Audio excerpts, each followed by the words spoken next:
আসসালামু আলাইকুম প্রিয় শিক্ষার্থী ভাই বোনেরা, আশা করি আপনারা সবাই ভালো আছেন। আমি ইয়াহিয়া মাহমুদ, আমাদের ইউটিউব চ্যানেল ফেইথফুল ইংলিশে আপনাদের সবাইকে স্বাগতম। দর্শক, বরাবরের মতো পার্ট 4-এর একটা নতুন ভিডিও নিয়ে এসেছি। এটা নতুনও পিকচার। এই পিকচারটি এখন বর্তমানে বেশি আসছে। আজকে অনেকেরই এই পিকচারটা এসেছে, তাই ভিডিওটি খুবই গুরুত্বপূর্ণ হতে যাচ্ছে। যারা রিসেন্টলি পরীক্ষা দিয়েছেন বা সামনে যারা দিবেন তাদের জন্য এটা খুবই হতে পারে হেল্পফুল। তাই ভিডিওটা স্কিপ না করে শুরু থেকে শেষ পর্যন্ত দেখবেন ইনশাল্লাহ। আর ক্লাসটি শুরু করার পূর্বে বরাবরের মতো একটা রিকোয়েস্ট, আপনারা যদি আমার চ্যানেল নতুন হয়ে থাকেন অবশ্যই চ্যানেলটি সাবস্ক্রাইব করবেন। সবাই কমেন্ট বক্সে কমেন্ট করে জানাবেন আপনারা কে কোন জায়গা থেকে দেখছেন। তাহলে আমরা একটু প্ল্যান করি, এখান থেকে আমরা কি দেখা যাচ্ছে। এখানে স্পষ্ট দেখা যাচ্ছে যে পেঁয়াজের কি হচ্ছে গাজর, ওদিকে সবার হাতে কিছু একটা ছুরি এরকম সবার হাতে আছে। হ্যাঁ, ওদিকে দেখুন ওর হাতেও আছে। ওদিকে বিভিন্ন ধরনের সবজি রয়েছে, কিছু পাত্র থালা বাসনও কিছু রয়েছে। ওখান থেকে মনে হয় যে ওরা মনে হচ্ছে কীভাবে শাকসবজি কাটতে হয় এগুলা শিখছে। ওদিকে তাকালে মনে হয় যে বাচ্চাগুলো হচ্ছে খুবই ছোট ছোট। ওদিকে হচ্ছে কিছু প্রাপ্তবয়স্ক বা একটু বয়স্ক মেয়ে। তাহলে এখান থেকে মেন যে জিনিসটা আপনারা পেলেন সেটা হচ্ছে, এটাকে আপনারা যদি কুকারি ক্লাস ধরেন, যদি মনে করেন এখানে যদি চুলা তো কিছু নেই, তাহলে আপনি বলতে পারবেন না যে এখানে ওই রান্না বান্না এরকম। এটা হচ্ছে ওদের মূল বিষয়টাকে এখানে আপনাকে এই জিনিসটা করতে হয়তো এটা একটা ইনস্টিটিউট বা ইনস্টিটিউশন বা কম্পিটিশন, যেখানে বাচ্চারা একত্রিত হয়েছে, নাইফ স্কিলটা শিখছে। তাহলে আমি কম্পিটিশনও ধরা যেতে পারে, আবার ইনস্টিটিউশনও ধরা যেতে পারে। তাহলে আমি এটাকে উভয়টা ধরে আমি ডেসক্রাইব করব, বা আপনার কাছে যেটা মাথায় আসে সেটা ধরে যোগ করবেন। তাহলে আমি এখানে মনে করেছি যে ওখানে বয়স্ক কিছু মেয়েরা বাচ্চাদেরকে কিছু কীভাবে শাকসবজি কাটতে হয় সেটা শেখাচ্ছে। ওটা ধরে আপনি বলতে পারেন teaching young children knife skill. বাচ্চাদেরকে ছোটো ছোটো বাচ্চাদেরকে ছুরি চালানোর দক্ষতা শেখানো উচিত। এটা বিদেশে কিন্তু শেখানো হয়, এবং আমাদের দেশেও ছোটো ছোটো বাচ্চাদেরকে কীভাবে চাকু দিয়ে কাটতে হয় এগুলো কিন্তু আমাদের বাচ্চাদেরকেও শেখানো হয়। তাহলে আপনি এখানে বলতে পারেন এই পিকচার আপনি কী দেখেছেন। তারপর মেন যে জিনিসটা হচ্ছে, এখানে কিছু বাচ্চারা হচ্ছে শাকসবজি কাটতেছে। যেমন এদিকে গাজর স্পষ্ট দেখা যায়, ওদিকে হচ্ছে মনে হয় পটেটো মনে হচ্ছে, টমেটোও মনে হচ্ছে। যাই হোক, আপনি বললেন যেটা গাজর স্পষ্ট, যেটা স্পষ্ট দেখা যায় সেটা আপনি বলবেন।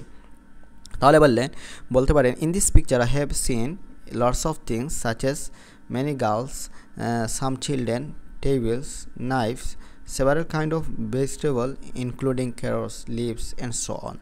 যে এই পিকচারে আমি অনেক কিছু দেখেছি, যেমন অনেক মেয়ে আছে, কিছু বাচ্চা, ওদিকে কিছু বাচ্চারা রয়েছে, টেবিল, একটা বড় টেবিল, ওদিকে আর একটা হচ্ছে মনে হচ্ছে টেবিল আছে, টেবিলস, তারপর ছুরি, তারপর হচ্ছে বিভিন্ন ধরনের শাকসবজির মধ্যে অন্তর্ভুক্ত হতে পারে। তখন বলে দিলেন গাজর রয়েছে, আরও বিভিন্ন ধরনের পাতা, নাম বলতে হয়তো আপনি জানেন না, বলেন লিভস অ্যান্ড সো অন ইত্যাদি।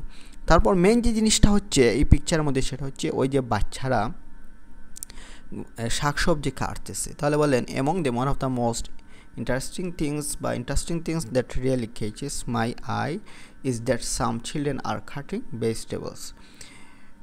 এখানে সবচেয়ে আকর্ষণীয় বিষয় হচ্ছে যে আমার সত্যিই নজর কেড়েছে, তা হলো কিছু বাচ্চারা একটা প্রতিযোগিতা বা একটা প্রতিষ্ঠানে সবজি কাটছে, in a competition or in an institution. তাহলে এই পিকচারটা মেইন কি আপনাকে দেখাচ্ছে, the picture mainly shows how to cut vegetable. এই পিকচারটা আপনাকে মেইন যেটা মেসেজ দিচ্ছে, হাইলাইট করতে, সেটা হচ্ছে কীভাবে শাকসবজি কাটতে হয় সেটা আপনাকে দেখাচ্ছে, এবং আপনাদের বাচ্চাদেরকে শেখাবেন কি না সেই বিষয়টা বোঝাচ্ছে। তাহলে আপনি এখন বলতে পারেন আসলে শাকসবজি কাটানো শেখানো, এটা বাচ্চাদেরকে শেখানো উচিত, এ সম্পর্কেও আপনি কিছু বলতে পারেন। তাহলে এখানে আমি কিছু লিখতেছি, আমার কাছে মনে হচ্ছে ওটা একটা কম্পিটিশনে প্রতিযোগিতা আছে বা একটা প্রতিষ্ঠান হতে পারে। It may be a competition or an institution where children participate to learn how to cook or chop different vegetable. এটা আমার কাছে এটা মনে হচ্ছে, এটি মনে হয় তো একটা প্রতিযোগিতা বা প্রতিষ্ঠান যেখানে শিশুরা বিভিন্ন শাকসবজি কীভাবে রান্না করতে হয়, কাটা শিখতে হয়, সেজন্য তারা সেই উদ্দেশ্যে শেখার জন্য তারা কী করে সেখানে জয়েন হয়। They are learning with their full concentration বা অ্যাটেনশন, তারা তাদের খুব মনোযোগ সহকারে তারা ওই শাকসবজিগুলো খাচ্ছে। ওখানে আপনি এখানে রুম সম্পর্কে বলতে পারেন, রুমটাও খুব সুন্দর। ফটো কোয়ালিটি সম্পর্কে কিছু বলতে পারে, যেহেতু এখানে চাকু দিয়ে কাটতে হয়, ওখানে দেখুন ওর হাতে চাকু আছে, ওর হাতে চাকু দিকে স্পষ্ট দেখা যাচ্ছে। তাহলে চাকু দিয়ে একটা শিকার, চাকু নাইফ স্কিলটা খুবই জরুরি। তাহলে একটা গুরুত্ব সম্পর্কে আপনি কিছু বলেন।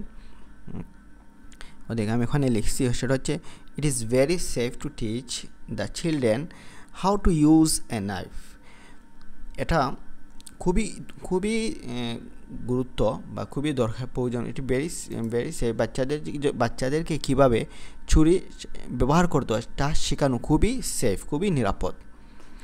তারপর where learning basic knife skill, it is better to practice with vegetable to begin with। যখন বাচ্চাদেরকে এই চাকু শেখানো হয়, নাইফ স্কিলটা শেখানো হয়, তখন এটা সবচেয়ে বেটার হবে প্র্যাকটিস করানো হচ্ছে সস্তা vegetable, use a cheap vegetable such as a potato or a carrot etcetera. সাধারণত যে সময় প্র্যাকটিস করা হয় নর্মাল যেগুলো আছে ওই সস্তা দামের শাকসবজি সাধারণত ব্যবহার করে, যেমন পটেটো, গাজর, এ ধরনের সবজি হতে পারে। তাহলে এখানে বললেন it is very safe to teach the children how to use a knife while learning basic knife skill. It is better to practice with vegetable to begin with a cheap vegetable such as a potato, a carrot, etc. by and so on. তারপর আপনি এই পিকচারটা কখন তোলা আছে রাতে বলতে পারেন। The picture has given me lots of information. For example the photo quality is very good. The who took this picture, I think who took this picture is a professional photographer. All in all, I took the person who took this picture is a professional photographer. And this is something that I really love to describe. এই ছিল এখানে যে এই কথাটা এখানে হয়তো ওই গোছালো ছিল, আমাদের পূর্বের ভিডিওতে খুব সুন্দর করে বলছি। তো দর্শক এখানে যে আমি কথাগুলো বললাম, এখানে আমি কি কথা বললাম সেটা হচ্ছে আপনি প্রথম হচ্ছে আমি দেখছি হচ্ছে ওখানে বাচ্চারা হচ্ছে শাকসবজি কাটতেছে। তো ওই ধরনের এখন আপনাকে প্রশ্ন করতে পারে এ ধরনের শাকসবজিরা তোমাদের দেশে বাচ্চারা কি খাটে, বা এ ধরনের কম্পিটিশন বা ইনস্টিটিউশন তোমাদের দেশে আছে কি না, বা এটা কি এই যে আপনি যে বলেন it is safe to teach children, it is very safe to teach children to use a knife, এটা যে বললেন এ ধরনের প্রশ্ন করতে পারে। আমি এখান থেকে প্রশ্ন নিয়েছি, আপনি কি মনে করেন, যদি মনে করেন do you think that is it safe to teach children to use a knife, শিশুদেরকে ছুরি ব্যবহার করা, নাইফ ব্যবহার করা শেখানো কি নিরাপদ? হ্যাঁ, অবশ্যই নিরাপদ, কারণ তারা তাদের স্কিলটা ডেভেলপ করতে পারে এবং তারা হচ্ছে বিপজ্জনক যখন তার পরবর্তী লাইফে আপনি আপনার মতো করে এখান থেকে উত্তর দেবেন। তারা এ ধরনের প্রশ্ন করতে পারে, বা আরেকটা প্রশ্ন করতে পারে আর such competition or institution organised in our country, আপনাদের দেশে কি এই ধরনের প্রতিযোগিতা বা ইনস্টিটিউশন প্রতিষ্ঠান আয়োজন করা হয় কি না, বা do you think some competition or institution are important for children, আপনি কি মনে করেন এই ধরনের প্রতিযোগিতা বা প্রতিষ্ঠান শিশুদের জন্য গুরুত্বপূর্ণ কি না? ওই যে আপনি বললেন হ্যাঁ এখানে গুরুত্বপূর্ণ নিয়ে কিছু বলছি, সেটা is very safe to teach the children how to use a knife while learning basic knife skill, it is better to practice with vegetable. এই কথাগুলো আপনি এখানে বলতে পারেন। তো দর্শক এই ছিল আজকের ভিডিও, দেখা হচ্ছে পরবর্তী কোনো ভিডিওতে। এই পর্যন্ত সবাই ভালো থাকুন, সুস্থ থাকুন। যাওয়ার আগে আরেকটি কথা, আপনি যে আমার চ্যানেল নতুন হয়ে থাকেন অবশ্যই চ্যানেলটি সাবস্ক্রাইব করবেন, আপনার বন্ধুবান্ধবের কাছে শেয়ার করবেন। আমাদের যে মুক টেস্ট রয়েছে সেটা হচ্ছে আপনারা যদি আমাদের কাছে মুক টেস্ট বা ক্লাস নিতে চান, মুক টেস্টের জন্য অবশ্যই কমপক্ষে 5 দিন আগে বলতে হবে।